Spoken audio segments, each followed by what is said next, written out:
Сәлем достар, сендермен бүгін тарих бәріне керек анасы. Бүгін біз Ресей тарихына шолу жасаймыз.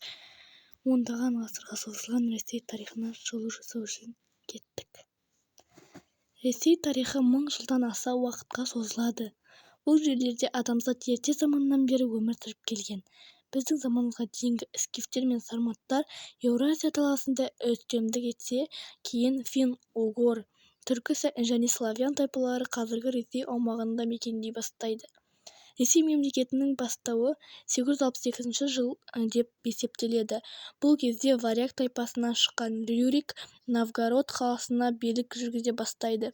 Ал оның мұрагері Олег 882 жылы Киевті басып алып, сол жерде Киев Русі мемлекетін құрады.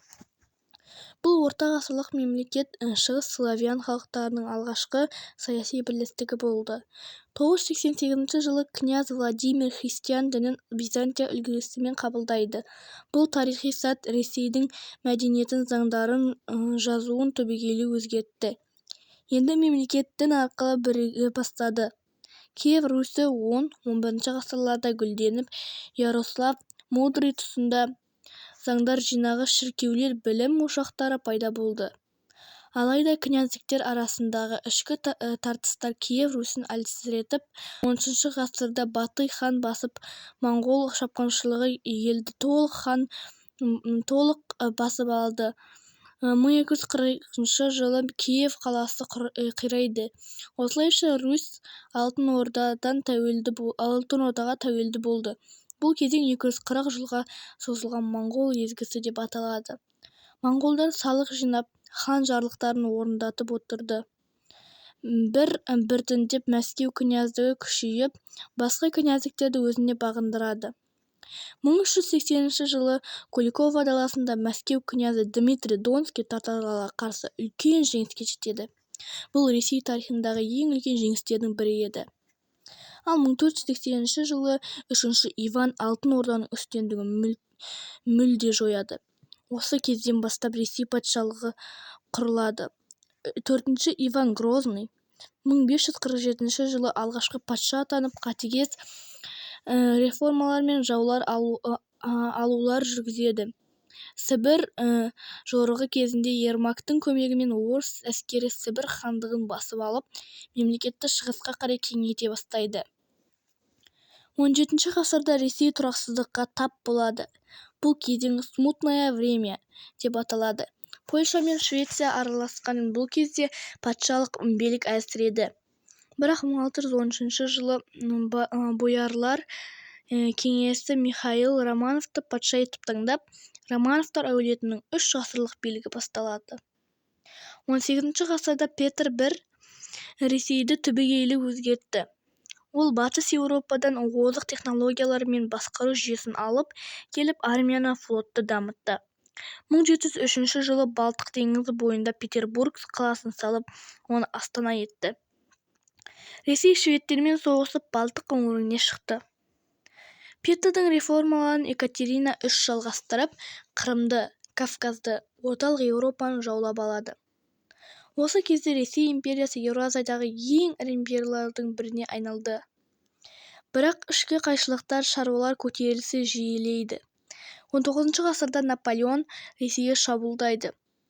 Бірақ 1812 жылы орыс халқы Мәскеуді тастап, партизан соғысын жүргізіп, ақыры француздарды жеңеді. Ресейдің ішкі құрылымы артта қалды. Шаруалар крепостнойлық жүйеде байларға тәуелді болды. 1861 жылы 2 Александр бұл жүйені жойып, шаруаларға еркіндік береді. Алайда реформа жеткіліксіз болып, наразылық жалғаса береді. 20 ғасырдың басында жұмысшылар ереуілдері мен 1905 жылғы бірінші революция елдегі жағдайды ушықтырады. 1917 жылы 2 революция қатар болды. Ақпан революциясында Николай тақтан бас тартты. Патшалық жойылды.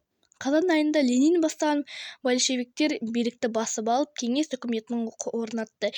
Елде азамат соғысы басталып, 1922 жылы КСРО, Кеңестік социалистік республикалар одағы құрылады. Ал 1925 жылы бұрынғы Қазақстан астанасы Орынбор Ресейге өтіп кетеді. Сталин билігі кезінде ел қарқынды индустрияланады, бірақ миллиондаған адам аштық, репрессия құрбаны болады. Осының салдарынан көптеген халық әртүрлі елдерге көшіп кетеді. 1941 жылы екінші дүниежүзілік соғыс басталып, КСРО фашистік Германиямен соғысады. 1945 жылы КСРО жеңіске жетіп, батыс Еуропаға ықпалын арттырады. 1950-60 жылдары ғылым, ғарыш, ядролық қару салалары да КСРО үлкен жетістіктерге жетеді. Бірақ 1980 жылдары экономика әлсірейді. Халық наразылығы күшейеді.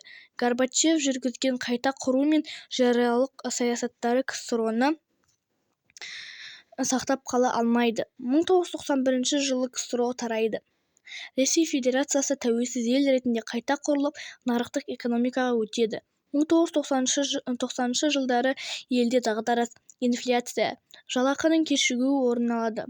2000 жылдан бастап Владимир Путин билікке келіп, тұрақтылық орнатуға тырысады.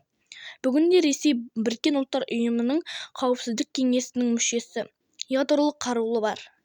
Ғарыш және әскери технологиялар жағынан қуатты ел. Алайда Украинамен соғыс, батыстың санкциялары мен ішкі саяси қысымдар елдің болашағына үлкен әсер етуде.